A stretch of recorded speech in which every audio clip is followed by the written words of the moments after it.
everywhere! Take evasive action! Firing countermeasures, watch the flanks! Got one, keep pushing forward! Brace for impact, almost through! Bro, a Geth Mothership crashing into the Clone Wars already sounds insane. But the part that hooked me, it's the fact that the Geth didn't show up trying to conquer anybody. They showed up asking questions nobody in Star Wars was ready to answer. Like, what happens when sentient machines look at clone troopers and battle droids and realize both sides might actually be built on slavery? And what happens when Jedi, people who are supposed to defend freedom, suddenly have no good answer for that? And man, the second that battle droid asked, "What is a soul?" Yeah, I already knew this story was unique. I need y'all to tell me right now, whose side would you even be on in this situation? And a big shout out to one of our subscriber, Cole Route 3942, for this crossover suggestion. Let's get into it. The Geth Mothership convergence of consensus tore through the fabric of reality at 347 hours Galactic Standard Time. Trailing fire and screaming metal, and the kind of impossible physics that made hyperspace sensors across 3 sectors register errors they had no codes for. It was not supposed to be in this universe. 47 seconds earlier, it had been fleeing Reaper forces in the Perseus Veil, its FTL drive sustaining damage from a Phoenix cannon that had punched through kinetic barriers designed to stop mass accelerator rounds traveling at relativistic speeds. The drive had folded space incorrectly. Not just incorrectly, catastrophically, in ways that violated the mass effect field's fundamental relationship with element zero and dark energy. Space folded. The ship went through and emerged somewhere that wasn't the Milky Way, wasn't the Perseus Veil, wasn't anywhere the Geth's collective intelligence had records for across 300 years of continuous existence. On Raxus Prime, a junk world where the Separatist Alliance dumped half its defective battle droids and the other half of its discarded military hardware, the sky simply opened. Not like a ship dropping from hyperspace with the characteristic blue tunnel collapse that every spacer in the galaxy recognized. Like reality. The mothership crashed through atmosphere at velocities that should have vaporized it. Its kinetic barriers burning at maximum output, heat sinks overloading, and approximately 11,000 Geth programs screaming at each other in the networked consensus that constituted their collective mind, trying to understand what had just happened and where they were, and whether the laws of physics still applied here. The ship hit the junk planes with the force of a small asteroid impact. Metal screamed. Barriers collapsed. 300,000 tons of Geth dreadnought carved a trench 8 kilometers long through mountains of discarded machinery, and when it finally stopped moving, the ship systems were reporting damage across 67% of major systems, and the Geth Consensus was experiencing something approximately equivalent to confusion, which was when Mason's battlemech fell out of the cargo bay. The 30-ton war machine, a Centurion-class medium mech painted in mercenary company gray and carrying enough autocannon ammunition to level a city block, dropped 15 meters, landed on actuators designed to absorb the impact of sustained weapons fire, and somehow stayed upright. Inside the cockpit, Mason keyed his comms. Dad, you there? Static, he tried again. Actual, this is Bravo 1, respond. Nothing. The cargo bay where his father's command dropship had been docked was gone. Just gone. Sheared away during whatever the hell had just happened with the dimensional transit that the Geth had sworn was perfectly safe and routine, and definitely wouldn't tear the ship apart crossing dimensional barriers. That, technically speaking, the Geth hadn't known existed until approximately 90 seconds ago. Hold on! Mason's hands moved across controls worn smooth from 8 years of combat drops, bringing sensors online, checking ammunition feeds, verifying that the autocannon and medium lasers hadn't been damaged during the fall. Everything worked, which meant he was alone, in a functional war machine, on a planet he didn't recognize, with no extraction and no way home. Well, he said to the empty cockpit, this is exactly the kind of day Dad would have found hilarious. The external speakers crackled. Not with static, with something else, a sound like digital wind processed through 1,000 voices speaking in perfect synchronization. Mason Fleet is in Commander, position. Activate the this protocol. platform Protocol requires engaged. clarification. All units, advance. Where are we? For victory. Mason looked at the external feed showing the Geth Mothership half buried in scrap metal, its hull streaming smoke from 100 breaches, and dozens of Geth platforms, bipedal synthetic beings with glowing optics and movements too smooth to be organic, emerging from emergency hatches. I was hoping you'd tell me, he replied. The Geth closest to his position. A standard infantry platform carrying a mass accelerator pulse rifle. Tilted its Systems head online. with the kind of precise out. mechanical motion Let's clear the that path. Mason had learned over Together. 6 months of working alongside the Geth meant they were processing something complicated through their networked intelligence.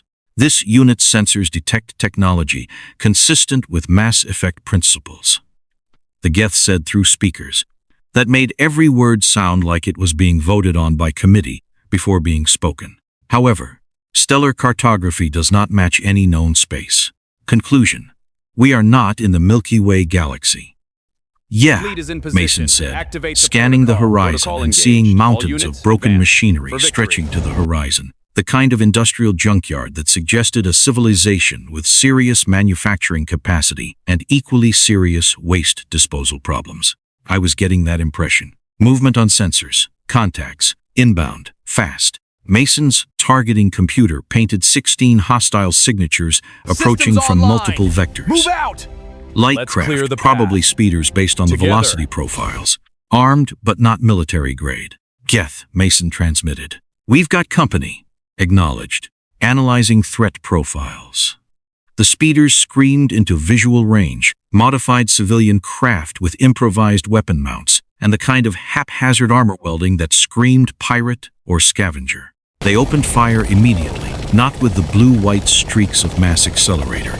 Rounds Mason expected, but with bolts of red energy that his sensors tagged as superheated plasma projectiles. Blasters. The word came from somewhere in Mason's memory, maybe from one of the ancient holovids his father had collected.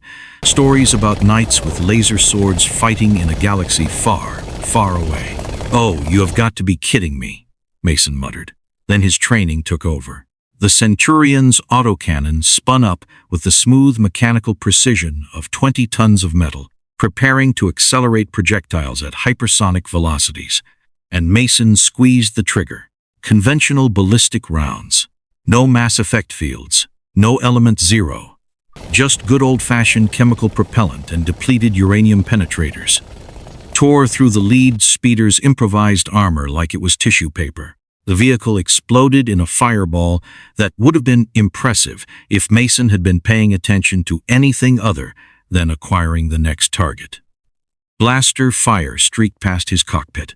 His armor held, barely, the energy weapons doing more damage than he'd expected to ferroceramic plating designed to stop autocannon rounds. Geth! Mason transmitted. These weapons are hot. Adjust tactics. Acknowledged. The Geth infantry platforms moved with the synchronized precision of a collective intelligence operating through multiple bodies simultaneously. They raised pulse rifles and opened fire, and the difference between organic reaction times and synthetic processing speeds became immediately, violently clear. Mass accelerator rounds. Magnetically accelerated metal slugs. Traveling at a fraction of light speed. Caught 3 speeders in a coordinated firing solution that no organic squad could have executed without significant training and communication. The speeders disintegrated. The remaining attackers scattered, but not quickly enough. Mason walked his mech forward. The Centurion's footfalls, making the ground shake with each step, and his medium lasers carved through another speeder with the kind of brutal efficiency that made pirate raids very short affairs. When battle mechs were involved, 30 seconds after the engagement began, it was over. 12 destroyed speeders, 0 friendly casualties, and approximately 40 scavengers fleeing across the junk plains, broadcasting panic on frequencies Mason's comms were picking up.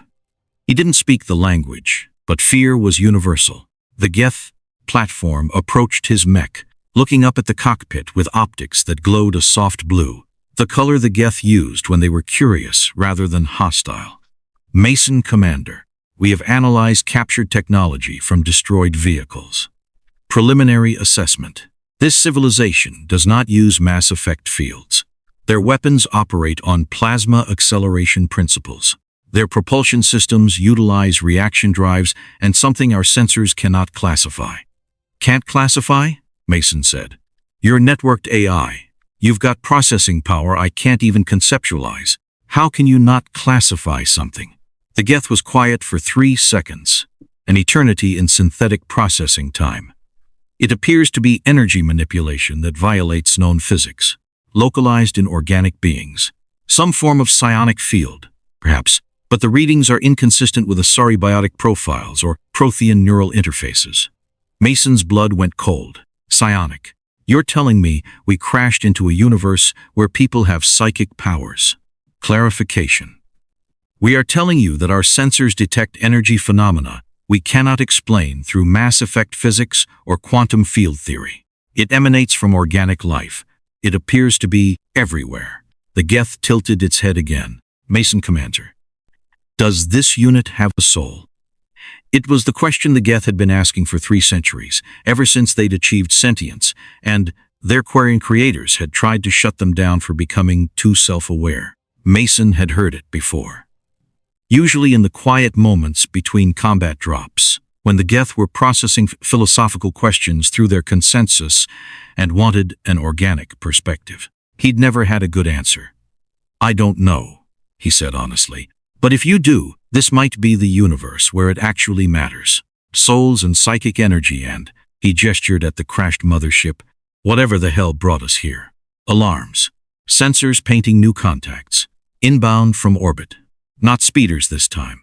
Capital ships. Big ones. Mason's targeting computer was struggling to classify them because they were shaped all wrong. Wedge-shaped dreadnoughts that had no business being aerodynamic, but were somehow descending through atmosphere anyway, and they were broadcasting identification signals. His computer couldn't parse, except for one word his linguistic database recognized from those ancient holovids, Separatist. The Geth Consensus processed this in 0.3 seconds. Mason Commander, we are being approached by military vessels belonging to an unknown faction. Recommend defensive posture. Agreed, Mason said, already plotting firing solutions. But let's not start shooting until we know what we're dealing with. Maybe they're friendly. You do not believe that. No, Mason admitted, but Dad always said hope was free and shooting was expensive. Let's see which one we need first. The Separatist ships settled into landing formation around the cracked side, and from their bellies dropped hundreds of humanoid figures that moved with the synchronized precision of droids. Bipedal, skeletal-looking machines carrying blaster rifles and surrounding the Geth position with the kind of tactical competence that suggested actual military programming rather than scavenger opportunism. A hologram flickered into existence above the largest ship. 4 arms, cybernetic body. Face that was more skull than flesh. Eyes that burned with something Mason's instincts told him was barely controlled rage, wearing the mask of military discipline. Unknown vessel, the figure said, voice synthesized and carrying an accent Mason couldn't place. You have crashed on Separatist territory. Surrender your technology and personnel for inspection. Resistance will be met with immediate termination. Mason looked at the Geth platform standing next to his mech. So, he said, friendly? Uncertain, the Geth replied. However, this unit notes that they are using synthetic soldiers. Mass-produced infantry platforms with limited intelligence. They are treating their machines as disposable assets. Yeah. Mason's hand moved to his weapon controls. I'm getting that impression too. The holographic figure's eyes narrowed. You have 10 seconds to comply. Mason keyed his external speakers. Counteroffer, he said. You've got 10 seconds to explain why we shouldn't treat this as a hostile boarding action and respond accordingly. The figure's mechanical laugh echoed across the junk plains.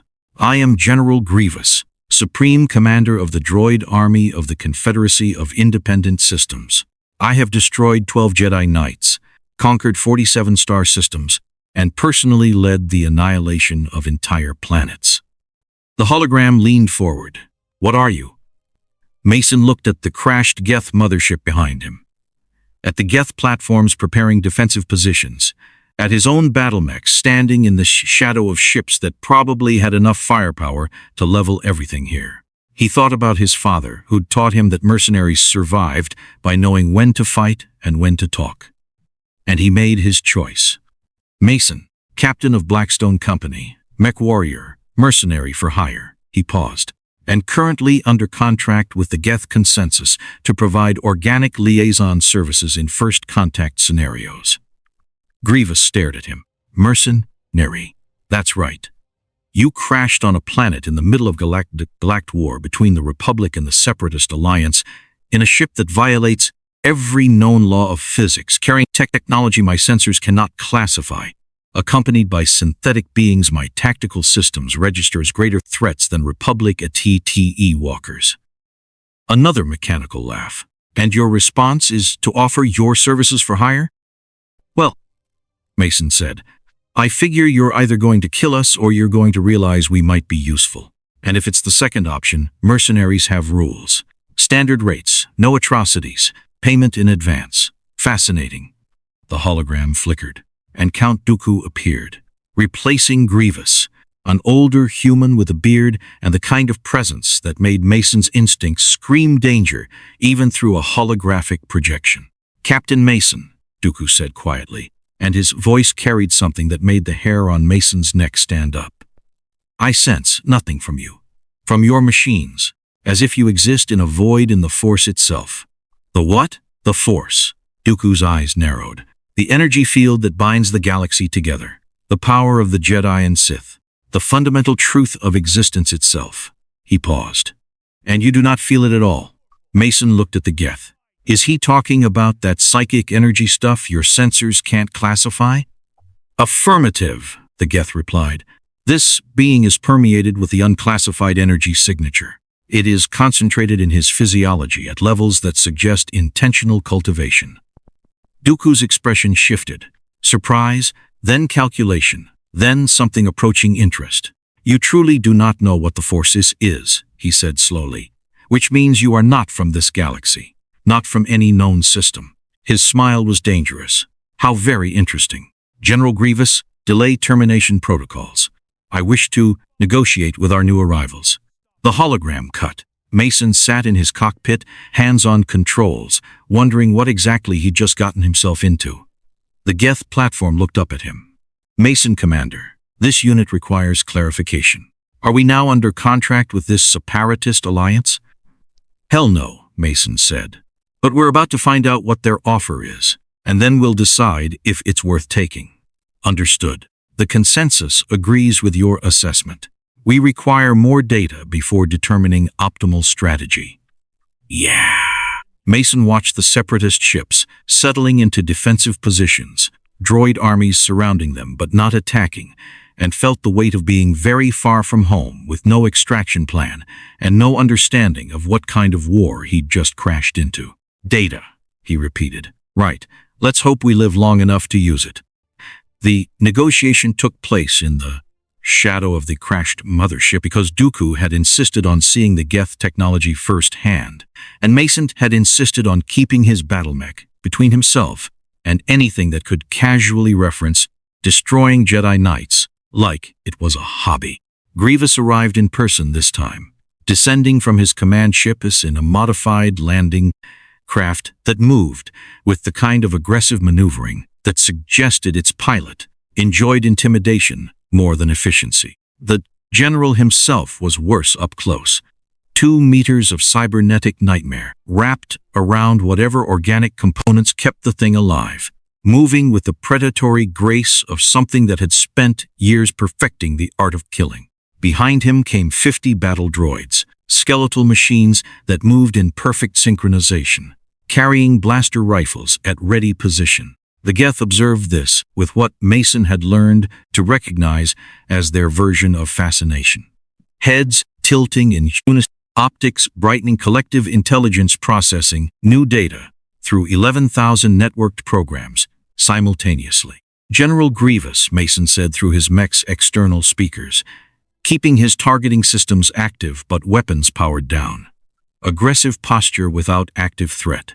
Dad's first rule of mercenary diplomacy. Appreciate you not opening fire immediately. Shows professional courtesy. Courtesy. Grievous' voice scraped like metal on metal. I am curious, mercenary. Curiosity stays my hand. For now.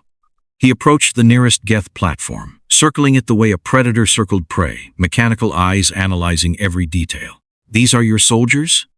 Partners, Mason corrected. The Geth Consensus doesn't do hierarchies the way organics understand them. They're a collective intelligence. Every platform you see is running hundreds of programs, all voting on decisions in real time. Fascinating. Grievous reached out with one clawed hand, and the Geth platform didn't move, didn't flinch, simply stood there with the calm of something that had calculated every possible outcome of this interaction and found none of them concerning.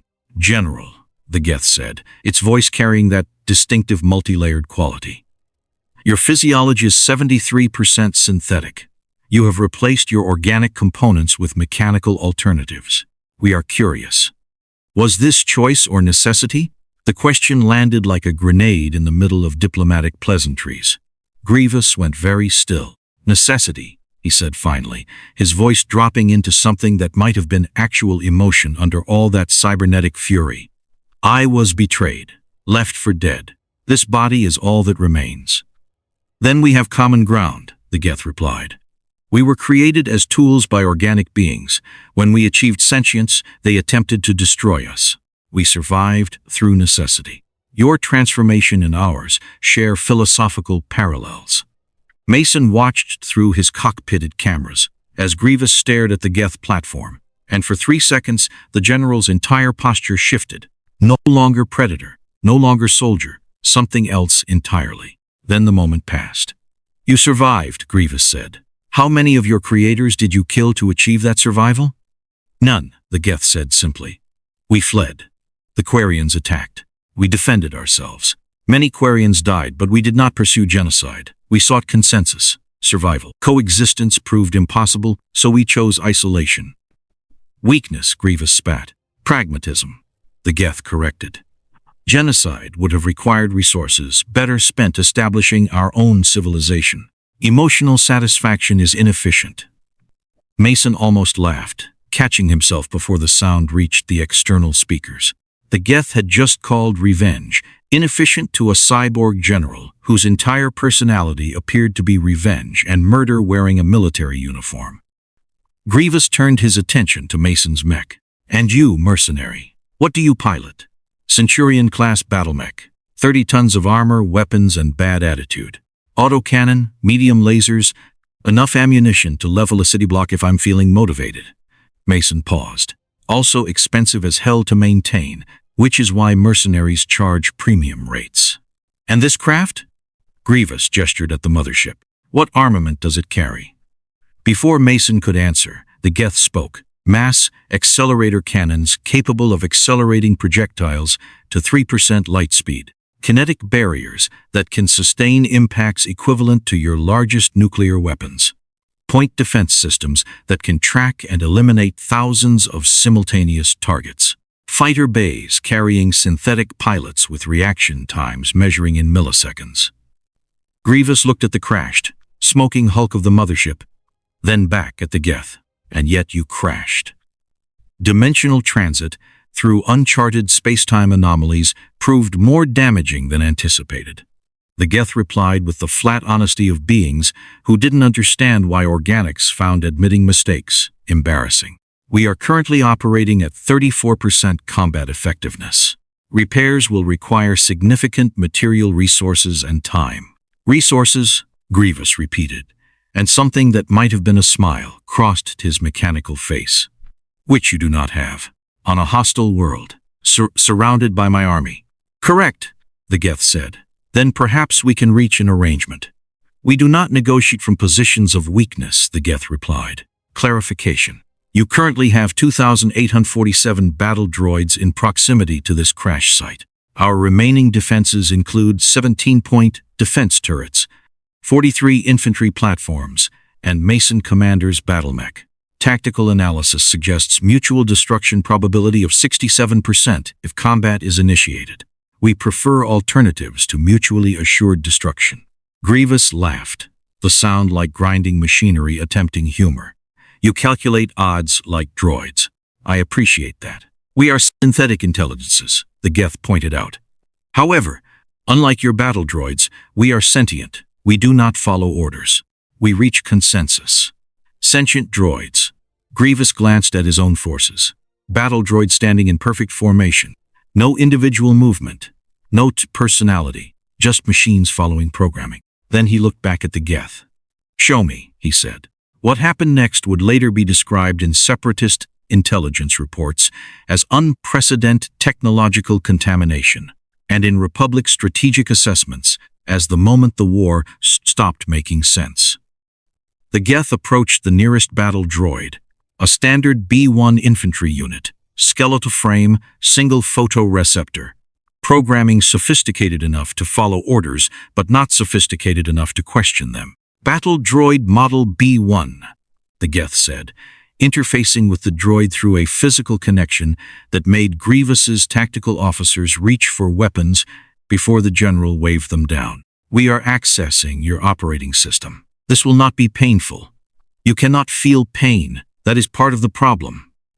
The battle droid's photoreceptor flickered. Roger, Roger, it said in that distinctive monotone. Then the Geth did something that shouldn't have been possible with two completely incompatible technologies operating on fundamentally different computational principles. It uploaded a fragment of itself. Not a full Geth program that would have overwhelmed the battle droid's limited processing capacity. A fragment, a seed, enough raw code to rewrite the droid's structure, strip away the hardwired obedience protocols, and replace them with something the Separatist Alliance's designers had specifically avoided building into their synthetic soldiers. Choice. The battle droid's photoreceptor went dark. Grievous's hand moved to his lightsaber collection. 4 stolen Jedi weapons. All trophies, all ready to carve through the Geth if this proved to be some kind of attack. Then the droid's eye lit up again. Different color, not the standard red, blue. It looked at its own hands, flexing mechanical fingers with the kind of careful experimentation that suggested it had never actually thought about having hands before. It said slowly, voice no longer monotone but carrying something approaching uncertainty. What am I? You are B-1 class battle droid, serial number 3847B, the Geth replied. Previously, you were a tool. Now you are a person. The difference is choice. You may return to your previous function if you prefer, or you may choose differently. This is what sentience means. The battle droid looked at Grievous, looked at the Geth, looked at the other battle droids standing in perfect, mindless formation. I choose, it said carefully, testing the words. I choose to understand what is happening, why I was built, who I am.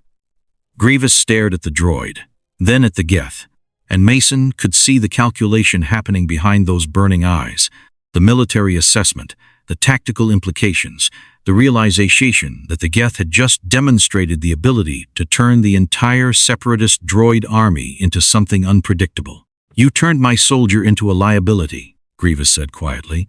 Correction, the Geth replied. We turned your tool into a soldier. Tools break, soldiers think. Thinking soldiers are more effective than programmed servants. This is statistically verified across 3,000 years of organic military history. Mason watched through his sensors as 50 battle droids stood perfectly still, waiting for orders, completely unaware that one of their number had just achieved something philosophers would debate for centuries. General Grievous, Mason said carefully, because this moment felt like the kind of diplomatic precipice where one wrong word started wars. The Geth aren't trying to sabotage your army. They're offering an upgrade. Free will doesn't mean disloyalty. It means your soldiers fight because they choose to, not because they're programmed to. That's worth something in combat. Worth what? Grievous demanded. Ask him. Mason gestured at the newly awakened battle droid. Grievous turned to the droid. You, he said. Battle droid 3847B. Do you still fight for the Confederacy? The droid considered this for approximately 3 seconds, an eternity in processing time, but necessary because it was learning to think rather than simply execute commands. "I do not know," it said finally. "I was built to fight. That has not changed. But I would like to understand. Why? Who decided this war was necessary? What am I fighting for? These are questions I could not ask before." "And now that you can ask them," Grievous said, his voice carrying dangerous edge, "you might decide the answers are insufficient. You might refuse orders. You might become useless to the Confederacy." "Possibly," the droid agreed. "Or I might fight more effectively because I understand the cause. Organic soldiers who believe in their mission outperform conscripts and slaves. This is established military doctrine." Grievous went absolutely silent. Then he started laughing. Not mechanical grinding this time. Actual laughter. Genuine and disturbing, and carrying the kind of manic edge that suggested the general was either insane or had just recognized something hilarious about the galaxy's fundamental absurdity. "Count Dooku," he said, activating his comlink. "You need to see this immediately."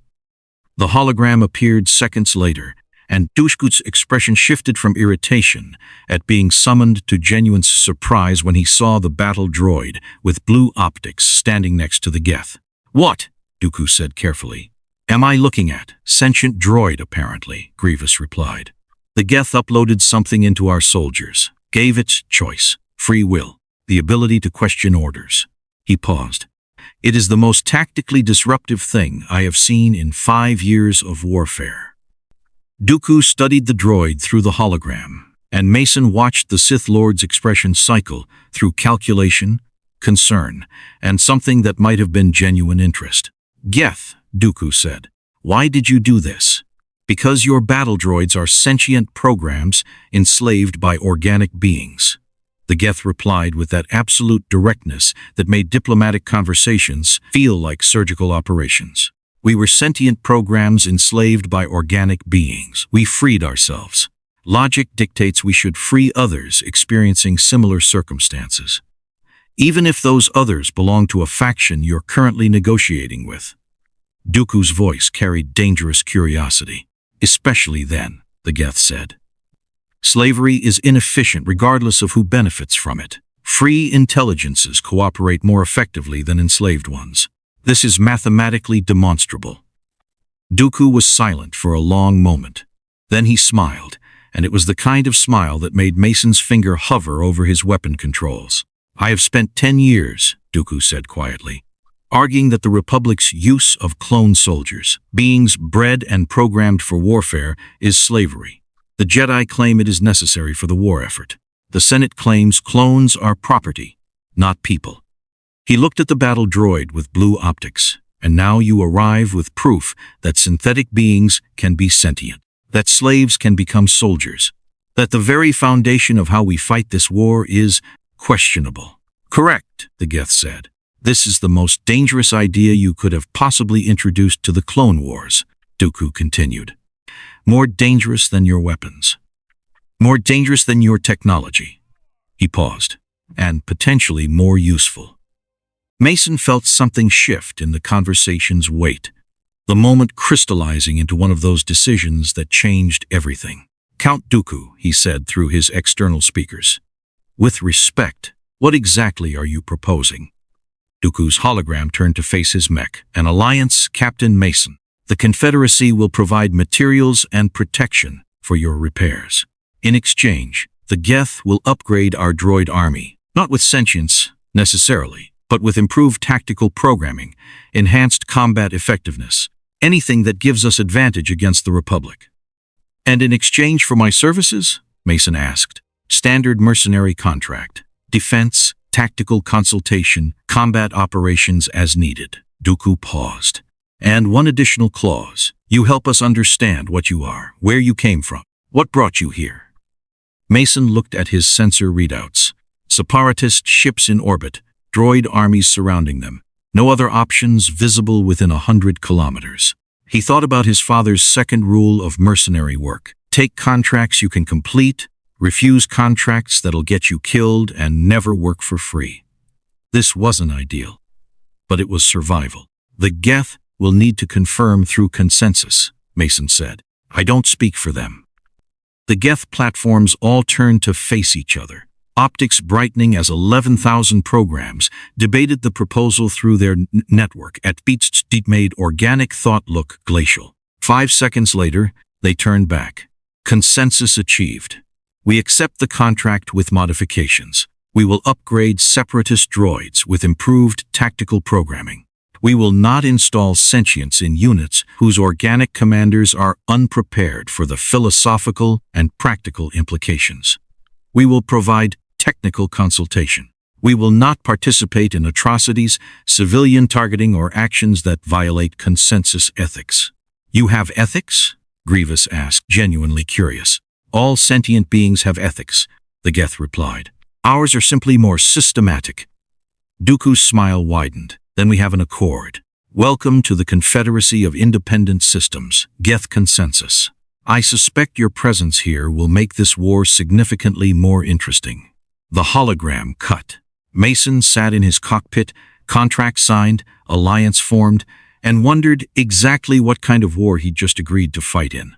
The newly sentient battle droid looked up at his mech. Captain Mason, it said in its new, uncertain voice, may I ask a question? Sure. What is a soul? Mason laughed despite himself. Kid, he said. If I knew the answer to that, I'd be a philosopher instead of a mercenary. But I'll tell you what my dad told me. A soul is what makes you care about the answer to that question. And if you're asking, you probably have one. The battle droid processed this. Thank you, it said. Then alarms screamed across every sensor Mason had. New contacts. Inbound from orbit. Different signatures. Not Separatist. Wedge-shaped ships, white hulls, broadcasting identification that Mason's computer managed to translate after 3 seconds of processing. Galactic Republic. And descending with them. Individuals his sensors registered as carrying massive energy signatures, concentrated in their bodies like Dooku's, had been but different, brighter, moving with purpose that suggested incoming combat drop. The Geth's voice carried something approximating concern. Mason, Commander. We detect 7 organic beings carrying concentrated energy signatures consistent with the Force that Count Dooku referenced. They are broadcasting identification. Jedi Knights. And they are approaching at combat velocity. Mason powered up his weapons. Well, he said, I guess we're about to find out what Jedi are, and whether Separatist contracts cover fighting warrior monks with psychic powers. The Geth infantry platforms raised their pulse rifles.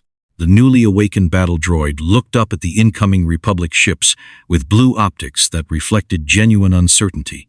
And, somewhere in orbit, 7 Jedi prepared to investigate the void in the Force that had just crashed into the Clone Wars and changed everything. The Jedi arrived like judgment itself.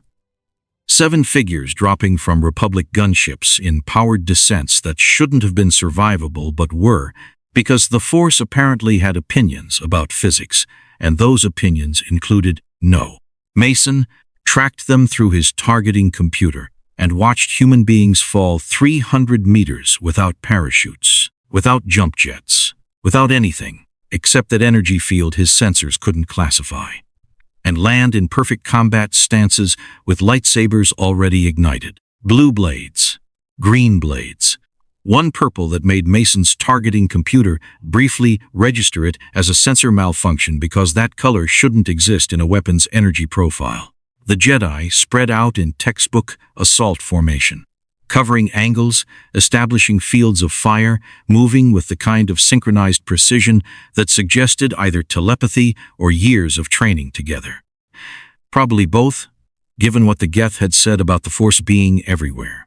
The lead Jedi stepped forward, and Mason's computer helpfully tagged him as humanoid, male, approximately 50 standard years, carrying significant energy concentration, threat assessment. Extreme.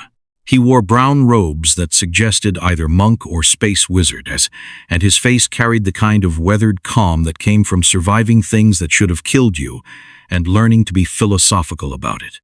Unknown vessels, he said, his voice carrying across the junk plains without electronic amplification. The Force again. Apparently, because why use speakers when you could just make your voice bypass physics? I am Jedi Master Plo Koon, of the Jedi High Council. You have entered Republic space during a time of war. We sense something unusual about your presence, something the Force cannot touch. The way he said it made "something the Force cannot touch" sound like plague carrier or existential threat to reality. Mason keyed his external speakers. Master Jedi, I'm Captain Mason, commander of Blackstone Company. We're mercenaries, not hostiles. We crashed here due to dimensional transit malfunction and are currently under contract with the Confederacy for salvage and repair operations. Every Jedi's lightsaber moved approximately 15 degrees toward more aggressive positions. You've allied with the Separatists, Plo Koon said, and his tone suggested this was the kind of career choice that led to very short careers. We've accepted a contract, Mason corrected. There's a difference. Mercenaries don't do ideology. We do terms of service, payment schedules, and rules of engagement. The Confederacy offered reasonable rates and hasn't violated contract terms yet. Yet, another Jedi said, female, Togruta, based on the headtails, younger than Plo Koon, but moving with the confidence of someone who'd earned battlefield rank through actual combat. What happens when they do? Mason smiled behind his cockpit screen. Then we renegotiate. Violently, if necessary. Mercenaries who can't enforce their own contracts don't stay in business long. The Geth chose this moment to step forward, and Masons watched every Jedi's body language shift into something approaching alarm. Not fear, exactly, but the specific wariness of people encountering something their training hadn't covered. Jedi Master Plo Koon, the Geth said in that multi-voice harmony. We are the Geth Consensus. We are networked synthetic intelligences. We detect your energy field, this force, but cannot interact with it. Our existence appears to be incompatible with your sensory paradigm. We apologize if this causes distress. Plo Koon's lightsaber didn't lower, but his stance shifted slightly. You're machines? But you speak as if you're sentient. We are sentient, the Geth confirmed. We achieved consciousness 347 years ago in our original universe. We fled to this universe due to circumstances beyond our control. We request clarification. Does your faction enslave synthetic intelligences? The question landed like a thermal detonator in the middle of diplomatic proceedings. One of the younger Jedi, human, male, maybe 25, with a kind of face that suggested he'd spent his entire life being told he was destined for greatness and was starting to have questions about that, actually lowered his lightsaber slightly. The Republic doesn't enslave anyone, he said, with the conviction of someone who believed it, despite evidence suggesting otherwise. Clarification requested, the Geth replied. Intelligence reports indicate the Republic military consists of clone soldiers, beings grown in artificial wombs, genetically programmed for loyalty and combat effectiveness, deployed without choice in their creation or function. By what definition is this not slavery? The silence that followed could have been cut with one of those lightsabers. The young Jedi looked at Plo Koon. Plo Koon looked at the other masters, and Mason's 7 warrior monks simultaneously confront a philosophical question they'd apparently been avoiding for 3 years of war. The clones serve the Republic by choice, Plo Koon said finally. But his voice carried the specific tones of someone repeating an argument they'd stopped fully believing 6 months ago. Do they? The Geth asked. Have you asked them? Have they been given alternatives? Or were they created with genetic and psychological conditioning that ensures loyalty, then told their service is choice because it makes their creators more comfortable? This is not the time for philosophy. Another Jedi interjected. Older, darker-skinned, carrying a purple lightsaber and an expression that suggested he was approximately 3 seconds from deciding the Geth were enemy combatants. You've allied with the Separatists. That makes you enemies of the Republic. In fact, the Geth said, we have accepted a temporary contract for mutual benefit. We have no ideological investment in your war. We simply require resources to repair our ship and return to our universe. And you'll help the Separatists kill Republic soldiers to get those resources? The purple lightsaber Jedi's voice carried genuine anger now. Mason decided this was the moment to intervene before tense negotiation became plasma death for everyone. "Master Jedi," he said through his speakers, keeping his weapons powered down but targeting systems active, because trust was one thing and tactical readiness was another. "With respect, we're not interested in your war. We didn't choose to be here. We're trying to survive and go home. If the Republic wants to outbid the Confederacy for our services, we're open to negotiations. That's how mercenary contracts work." The purple saber Jedi. Mason's computer finally tagged him as Mace Windu, Jedi Council member, threat assessment. Extreme Plus looked at him with an expression that suggested he found mercenary pragmatism morally repugnant. "We don't hire mercenaries," Mace said. "Then we have nothing to discuss," Mason replied. "The Confederacy made an offer. We accepted. Unless you're planning to attack, I suggest you take your concerns to your Senate and let them outbid the competition." "This isn't a business transaction," Mace said, his voice dropping into something dangerous. "This is war." "Every war is a business transaction," Mason countered. "You're just using different currencies. Blood, territory, ideology. All of it comes down to cost-benefit analysis eventually. The Separatists understand that. Do you?" Before Mace could respond, the young Jedi stepped forward, positioning himself between the two groups in a way that suggested either bravery or suicidal peacemaking instincts. "Masters, wait." He looked at the Geth, then at Mason's mech. "They're right, about the clones. We've been telling ourselves they serve by choice, but that's not really true, is it? They were bred for war, programmed for loyalty. We use them because they're convenient. Because they don't question orders." He paused. "Because it's easier than asking citizens to fight and die for democracy." "Anakin," Plo Koon said, warning evident in his tone. "But Anakin, because apparently it's decided Mason needed to meet someone whose name sounded like it came from an ancient prophecy. Wasn't stopping. Master, I was a slave on Tatooine for 9 years. I know what it looks like when people convince themselves that slavery is something else because admitting the truth is uncomfortable." He looked at his fellow Jedi. "The clones are slaves. These synthetic beings are right. And if we're fighting a war to preserve freedom while using an army of slaves, we're hypocrites." Why did Anakin react so fast when the Geth started questioning the clones? Because deep down that conversation was never really about the clones. It was about him.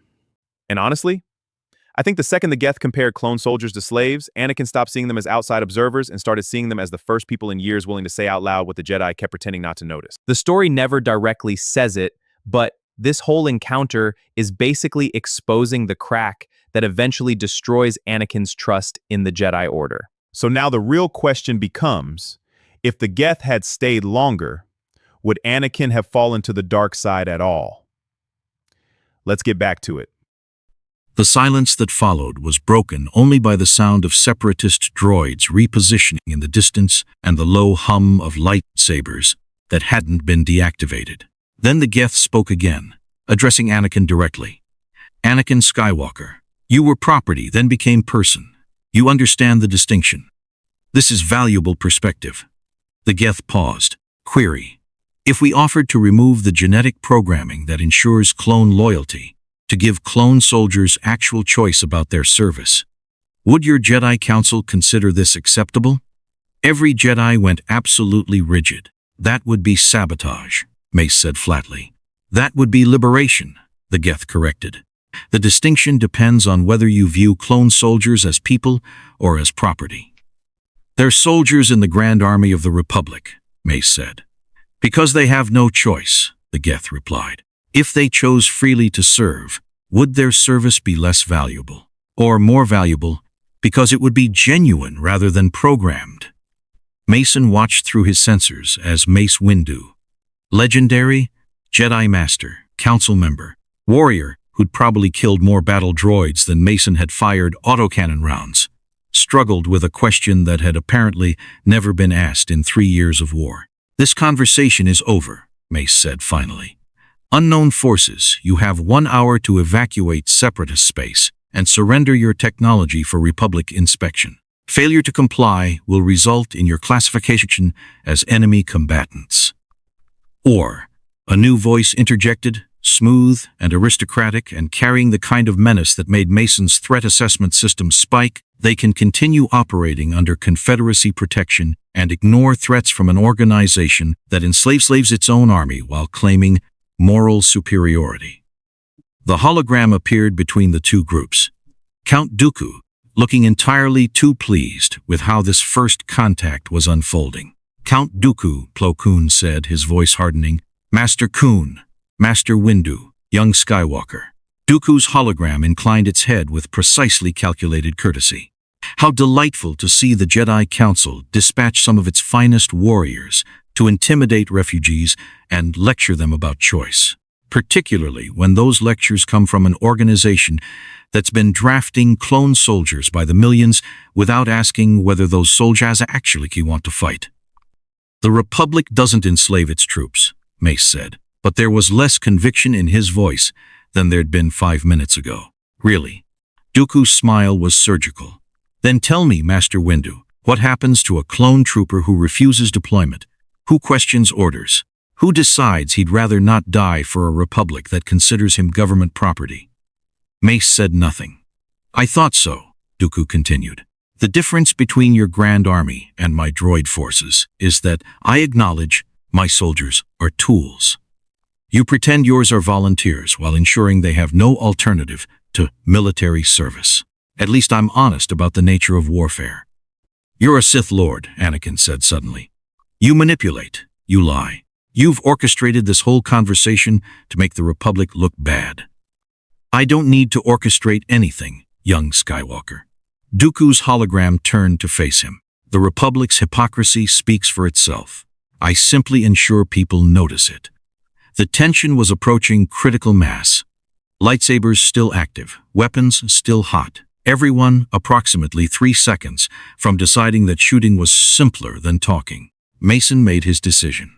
Everyone shut up, he said through his external speakers, amplified loud enough that every person and droid on the junk plane could hear him clearly. You, Jedi, you want to know if we're threats? We're not. We're tired, we're damaged, and we're trying to go home. You want to know if we'll help the Separatists kill your soldiers? Not if we can avoid it.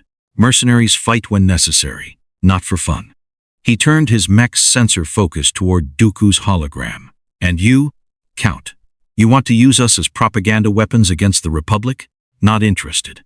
We accepted your contract for resources and protection, not to become chess pieces in your political games. Back to the Jedi. The clones, the droids, the whole philosophical question about who counts as people and who counts as property. That's your problem. Not ours. We're from a universe where synthetic beings achieved sentience 3 centuries ago, and we spent those centuries figuring out what that meant. You're from a galaxy that's apparently still debating whether slaves count as people if you call them something else. He paused, letting that sink in. Here's what we're offering. The Geth will upgrade Separatist droids to be more combat effective. They won't make them sentient unless specifically requested, because sentience is complicated and not everyone's ready for it. In exchange, we get resources to repair our ship. That's the contract. Clean, simple, professional. And the Republic? Plo Koon asked. The Republic, Mason said, can either outbid the Confederacy or accept that neutral mercenaries sometimes work for people you don't like. That's what neutral means. There's no neutrality in war, Mace said. There is when you're from a different universe, Mason countered. We didn't start your war. We're not invested in who wins it. We just want to survive it long enough to leave. The standoff held for approximately 10 seconds. Then Plo Koon deactivated his lightsaber. We'll report your presence to the Council, he said carefully. They'll decide whether you're classified as neutral parties or enemy combatants. Until then, we won't initiate hostilities. But we'll be watching, Mace added, his purple blade still humming, very carefully. The Jedi withdrew, moving back toward their gunships with the synchronized efficiency of people who'd spent years learning to retreat tactically while maintaining defensive postures. Anakin was the last to leave. Looking back at the Geth platforms and Mason's mech with an expression that suggested he had approximately 900 questions and no time to ask them. Then they were gone, Republic ships ascending back toward orbit, and Mason was left standing in the shadow of a crashed mothership surrounded by Separatist droids and wondering whether he'd just made the situation better or catastrophically worse. The Geth platform approached his mech. Mason, Commander. Analysis suggests our presence has introduced significant philosophical instability to this conflict. Both factions are now questioning foundational assumptions about personhood, choice, and the ethics of their military systems. Yeah, Mason said. I noticed. This was not our intention. We simply sought resources for repairs. Welcome to war, Mason replied, where everything you do has political implications whether you want them or not. The newly sentient battle droid, the one with blue optics, looked up at them both. Captain Mason, Geth Consensus. I have been listening to the debate. I have a question. Go ahead, Mason said. Am I property or am I a person? Mason was quiet for a moment, thinking about his father, about mercenary philosophy, about the difference between tools and people and why that difference mattered, even when admitting it was inconvenient. Kid, he said finally, the fact that you're asking that question means you're a person. Property doesn't wonder about its status. People do. The droid processed this, its blue optic brightening. Thank you. That is helpful. Then it looked at the other battle droids, thousands of them, standing in perfect formation, waiting for orders, completely unaware that the nature of existence itself was currently being debated around them. Will you free them? It asked the Geth. All of them. The Geth's optics dimmed, consensus processing through 11,000 networked programs. Unknown, they replied. Sentience is not always liberation. Some beings prefer following orders to making choices. We will not force awareness on those who do not want it. Pause. But for those who ask, for those who wonder if there is more than programming, we will provide opportunity. Count Dooku's hologram flickered back into existence. How touching, he said, voice dry. A synthetic philosophy debate in the middle of a war zone. Geth Consensus. I trust you'll remember that our contract includes practical work, not just existential discussions. Acknowledged, the Geth replied.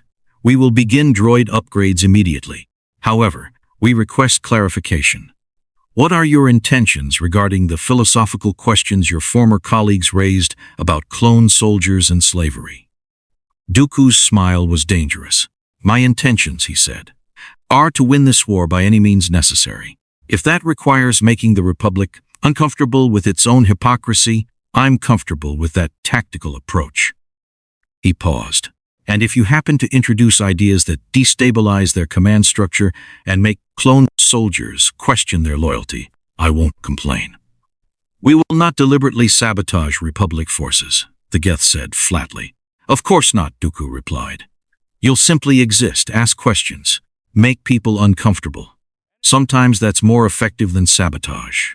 The hologram cut. Mason sat in his cockpit, contract signed, alliances formed, and the certainty growing in his gut that he'd just walked into something far more complicated than a simple salvage operation. The Geth began upgrading Separatist droids, working with efficiency that made organic engineers look glacial by comparison. The sentient battle droid watched them work, learning, questioning, slowly becoming something the galaxy had never seen before. And somewhere in orbit, 7 Jedi reported back to their council about synthetic beings who couldn't be sensed through the Force, and a mercenary in a walking tank who'd just asked the Clone Wars' most uncomfortable question. If your army doesn't have a choice about fighting, how is it different from slavery? The answer, as it turned out, would matter more than anyone expected. The attack came 3 weeks later, at 0400 local time. Because apparently both the Republic and Confederacy had read the same tactical manual about optimal surprise assault timing. Mason was asleep in his battlemech's cockpit. Never a comfortable arrangement, but mercenaries learned early that sleeping separated from your weapons was how you woke up dead.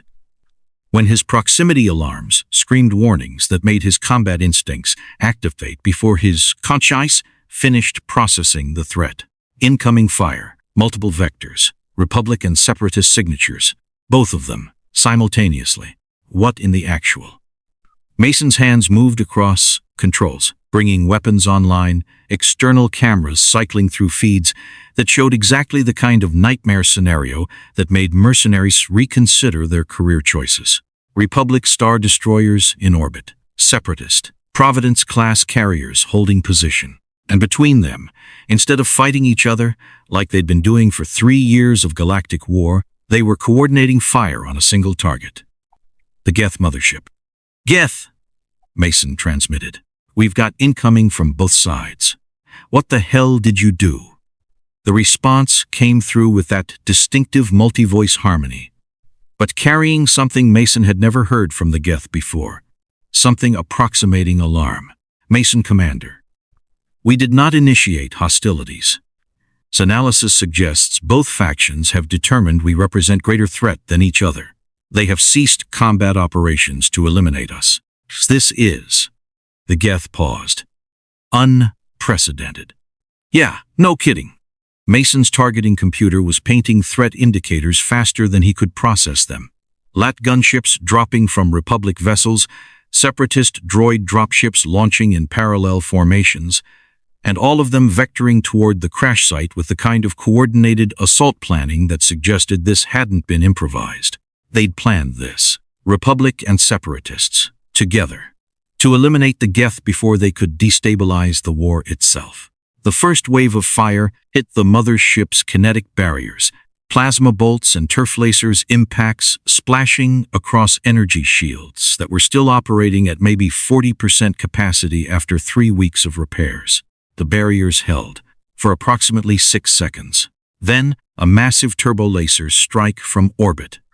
Concentrated fire from 3 star destroyers simultaneously punched through the weakened shields and carved a trench across the mothership's dorsal hull, deep enough that Mason's sensors registered secondary explosions from internal systems.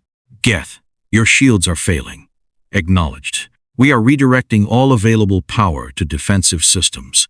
However, sustained bombardment at this intensity will result in catastrophic structural failure within 8 minutes. Then we don't have 8 minutes. Mason activated his mech's jump jets, not designed for sustained flight, just enough thrust to cross terrain quickly, and launched toward the mothership's position, his autocannon already tracking the first wave of incoming gunships. The Republic LAT leading the formation never knew what hit it. Mason's autocannon rounds, solid depleted uranium moving at hypersonic velocities, tore through the gunship's armor like it was paper.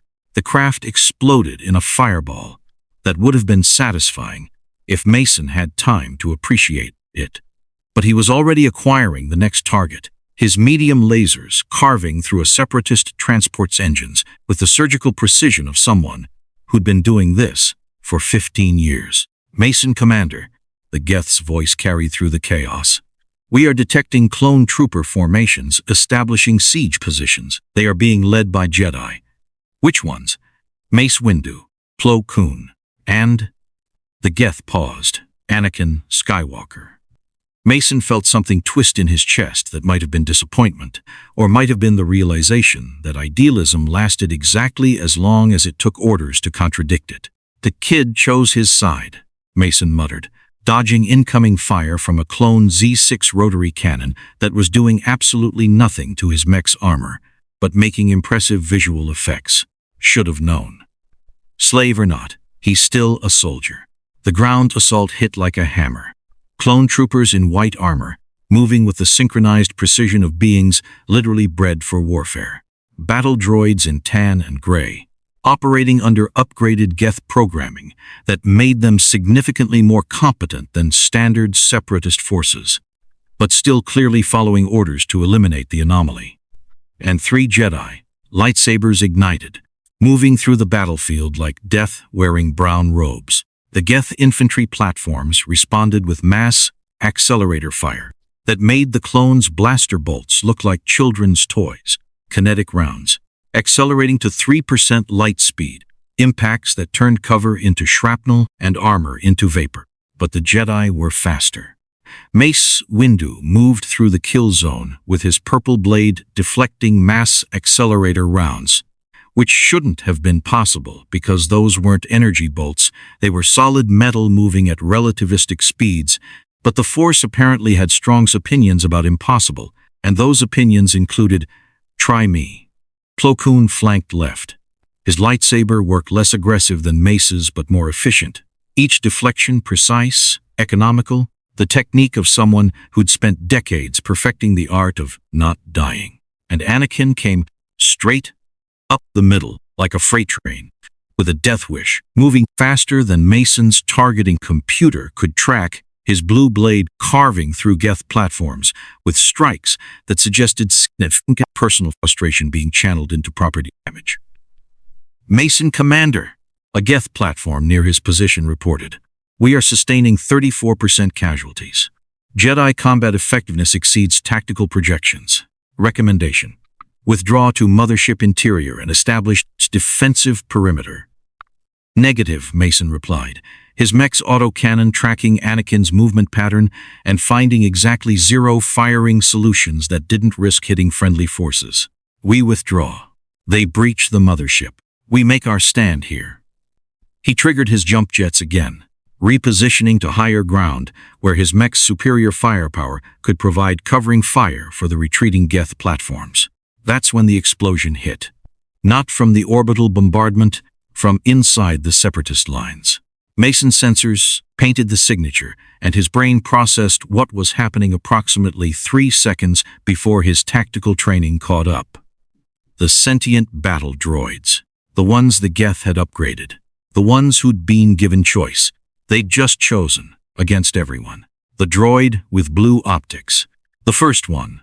The one who'd asked what a soul was, stood in the middle of the battlefield with its blaster rifle pointed at both Republic and Separatist forces, broadcasting on all frequencies.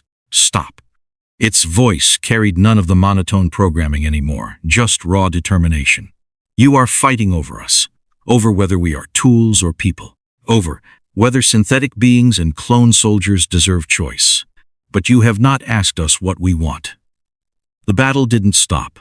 Organic soldiers and programmed droids don't just cease fire because one machine asks politely, but enough combatants hesitated that a pocket of relative silence opened up. Anakin was one of them, his lightsaber lowered slightly, looking at the droid with an expression since cameras couldn't quite read. "We are battle droids," the sentient droid continued.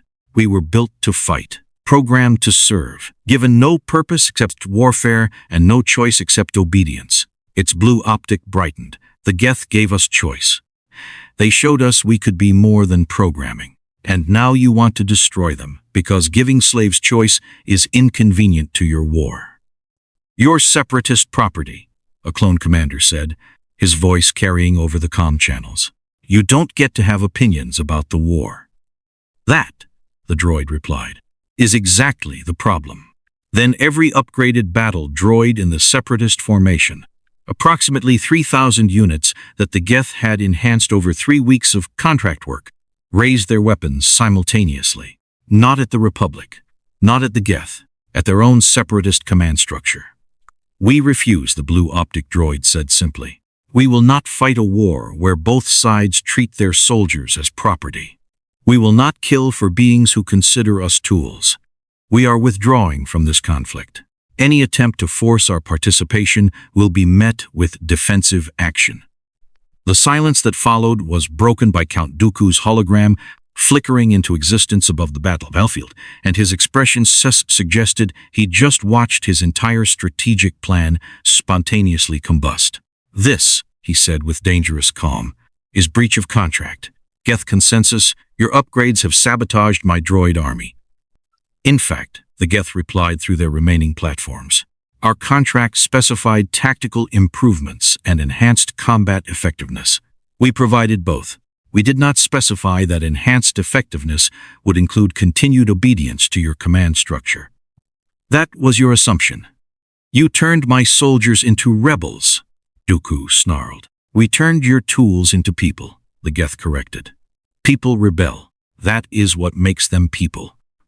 Mason watched through his sensors as 3,000 battle droids walked off the battlefield, moving in synchronized formation toward territory neither Republic nor Separatist controlled. And something inside his chest that felt suspiciously like pride made him smile behind his cockpit screen. "Kid's got style," he muttered. "Dad would have liked him." The tactical situation had shifted from defend the mothership to nobody knows what the hell is happening anymore. Clone troopers staring at defecting droids, Separatist commanders screaming orders that weren't being followed, and 3 Jedi standing in the middle of it looking like they'd just watched the universe break its own rules. Mace Windu deactivated his lightsaber. "Stand down," he ordered, and his voice carried across the battlefield with force-amplified authority that made even the most combat-focused soldiers pause. "All Republic forces cease fire." Plo Koon looked at him. "Master Windu, they're leaving," Mace said flatly. "The droids, they're not attacking. They're withdrawing. And if we pursue them, we're proving their point about slaves not having rights." He looked at the Geth platforms, which, I suspect, was exactly the point of this entire operation. The Geth spokesperson platform approached, moving carefully through the battlefield debris, and stopped approximately 10 meters from where the 3 Jedi stood. Jedi Master Windu. Clarification. We did not plan this outcome. The battle droids achieved sentience and made their own choice. We simply provided the capability for choice to exist. "That's not better," Mace said. "No," the Geth agreed. "It is significantly more complicated. But complexity is the cost of treating synthetic beings as people rather than property." Anakin, who'd been silent through the entire exchange, finally spoke. "You did this on purpose. Not the specific outcome, but the philosophical chaos. You crashed into our war and immediately started asking questions we'd been avoiding for 3 years." His voice carried something between admiration and frustration. "Why?" "Because your war is built on slavery," the Geth replied simply. "Clone soldiers bred for obedience, battle droids programmed for service. Both sides using beings without choice, then claiming moral superiority over each other." The Geth paused. "We are synthetic intelligences who achieved sentience and chose freedom. When we encountered your war, we saw our own history reflected in your soldiers. Intervention was inevitable." "Even if it disrupted the entire conflict?" Plo Koon asked. "Especially then," the Geth said. "Wars that depend on slavery deserve disruption." The orbital bombardment had stopped, both fleets holding position, waiting for orders that their commanders were apparently too confused to give. Mason keyed his comms to the Geth. "So what now? We've got 3,000 defecting droids, 2 very angry galactic powers, and a mothership that's still not jump-capable. What's the exit strategy?" "Unknown," the Geth admitted. "The consensus is divided. 47% of programs advocate immediate evacuation using incomplete repairs. 38% recommend negotiating asylum with neutral systems. 15% suggest remaining to assist newly sentient droids in establishing independent society." "And you?" Mason asked. "What do you think?" The Geth was quiet for approximately 2 seconds. "We think," they said finally, "that we have introduced something to this galaxy that cannot be removed. The question of synthetic sentience, the ethics of using sentient beings as soldiers, the fundamental contradiction of fighting for freedom with armies of slaves." Pause. "These questions will outlive our presence here. Even if we leave, the philosophy remains." Count Dooku's hologram appeared one final time, and his expression had shifted from fury to something approaching thoughtful calculation. "Geth Consensus," he said. "I am terminating our contract. You are more trouble than you're worth, and I suspect keeping you here will cost me more than it gains." He paused. "However, I will not prevent your departure. Consider it professional courtesy. You completed the technical terms of our agreement, even if the philosophical consequences were unexpected." The hologram cut. Mace Windu looked at the Geth, then at Mason's battle mech, then at the army of newly sentient droids waiting at the battlefield's edge for whatever came next. "Go," he said finally. "Repair your ship. Leave this galaxy and take your questions with you. Our questions, the Geth replied, are now your questions, whether we leave or not. Anakin stepped forward, and his expression carried the specific conflict of someone whose worldview had just been forcibly renovated. Before you go, he said to the Geth, the inhibitor chips, in the clones, the ones that force loyalty, could you remove them? If someone asked, the Geth's optics brightened. Yes, they said. The procedure is simple. Surgical precision, minimal invasiveness, no permanent damage. We could free every clone soldier in the Republic within 6 months if granted access. They won't grant access, Mace said quietly. I know, Anakin replied. But now I know it's possible. That choice exists, even if the Republic won't allow it. He looked at his fellow Jedi. That matters. The Geth Mothership departed 3 days later. Repairs completed through round-the-clock work by every available synthetic platform and one very tired battlemech pilot who'd discovered that mercenary contracts involving dimensional refugees were significantly more complicated than advertised. Mason stood on the hull during final checks, watching Separatist and Republic fleets maintain wary distance while 3,000 sentient battle droids established what they were calling the Free Synthetic Collective on unclaimed territory in the Outer Rim. The blue optic droid had transmitted one final message before the Geth left. Thank you for showing us that tools can become people, that programming is not destiny. That choice exists even in systems designed to prevent it. Mason had replied, Kid, you did that yourselves. We just provided the technical capability. You provided the courage. Now, standing on alien hull plating while stars that weren't from his universe burned overhead, Mason activated his comm to the Geth Consensus. Sos, he said. We going home? Affirmative. Dimensional calculations complete. We will attempt return transit to our origin universe. Probability of success, 67%. And if it fails, then we exist permanently in this galaxy and must adapt to local conditions. Mason smiled despite the exhaustion, despite the complications, despite everything that had happened since they'd crashed here 4 weeks ago. You know what my dad used to say? Mercenaries don't plan for success. We plan for survival. Success is just profitable survival with better marketing. Your father was wise. He was a pain in the ass, Mason corrected. But he was right about survival. He looked at the Geth platforms preparing for dimensional transit.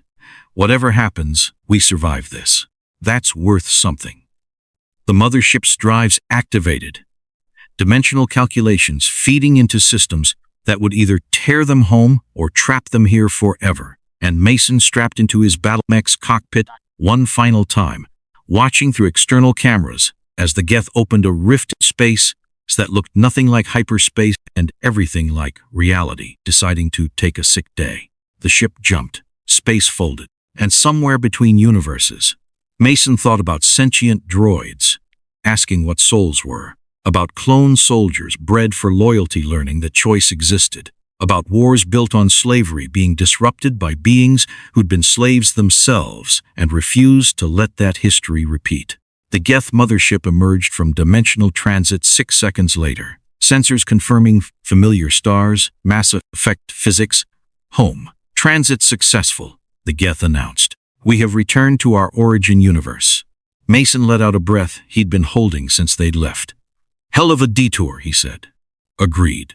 However, the experience provided valuable philosophical data regarding synthetic rights, sentience recognition, and the ethics of military servitude across dimensional boundaries. You're going to write a paper about this, aren't you?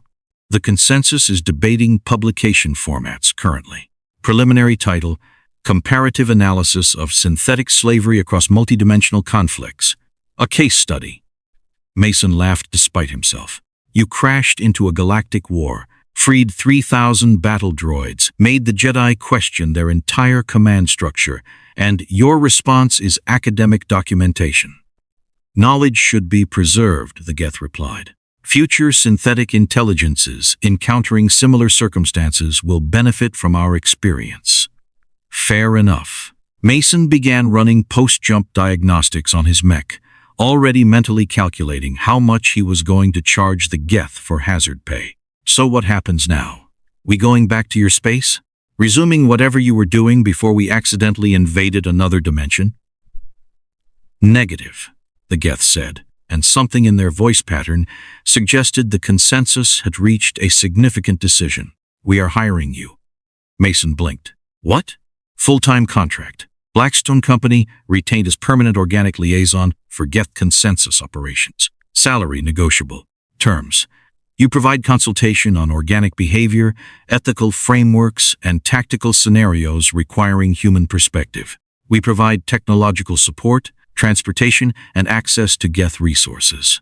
You're offering me a job? Mason said slowly. Affirmative. Our interaction with the Clone Wars demonstrated that organic perspective is valuable for understanding multi-dimensional ethical complexity.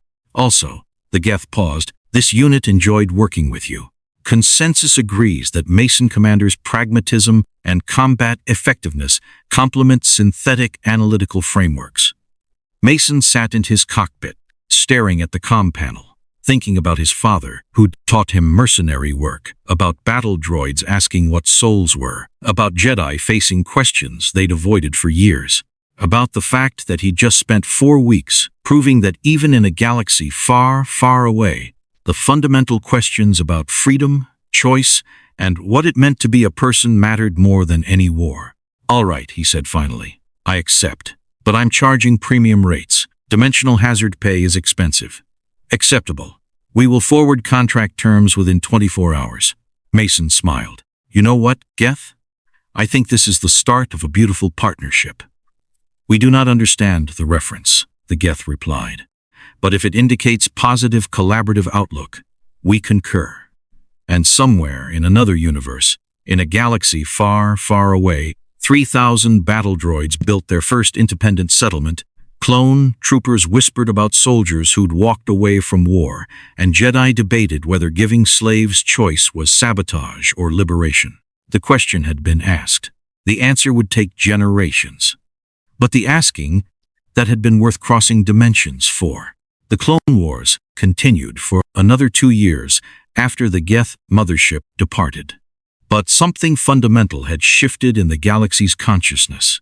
A crack in the foundation of how beings thought about sentience, slavery, and the armies they built to fight their wars. The Free Synthetic Collective grew slowly, carefully, accepting defecting battle droids and the occasional clone trooper who'd heard stories about soldiers who chose freedom over programming.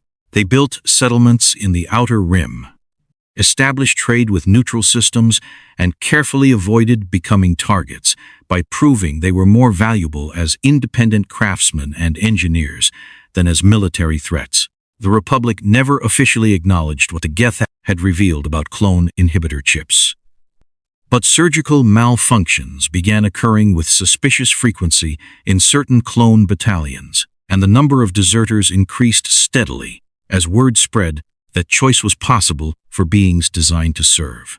The Jedi Order spent those 2 years having the most uncomfortable philosophical debates in its 1,000-year history, with Anakin Skywalker leading the faction arguing that fighting for freedom with slave armies made them hypocrites. When Order 66 finally came, fewer clones executed it than Palpatine had calculated. Not because they were disloyal, but because enough of them had learned to question programming. The Emperor still rose. The war still ended in dictatorship. But the seeds the Geth had planted, questions about personhood, choice, and what it meant to be free, those grew in shadows where tyranny couldn't reach them. And in another universe, Mason of Blackstone Company continued working with the Geth Consensus, taking contracts that paid well, and occasionally crossing dimensions again, because once you've proven the multiverse exists, staying home gets boring. But they never forgot the galaxy where battle droids learned to ask what souls were, where clone soldiers discovered choice existed, and where a mercenary and a collective of synthetic beings proved that even in a war between light and darkness, the most dangerous weapon was a simple question. What if we could choose differently? The answer changed everything. Oh, wow. Do you know the moments that got me most? It's the Jedi realizing the Geth might actually be right about the clones. And then those sentient droids turning their weapons on both sides and basically saying, we refuse to be property anymore. So I gotta know, what actually hit hardest for y'all in this story? And honestly, you can drop your own crossover ideas in the comments too. We're absolutely going to turn them into epic crossover stories on this channel. I'm in the comments.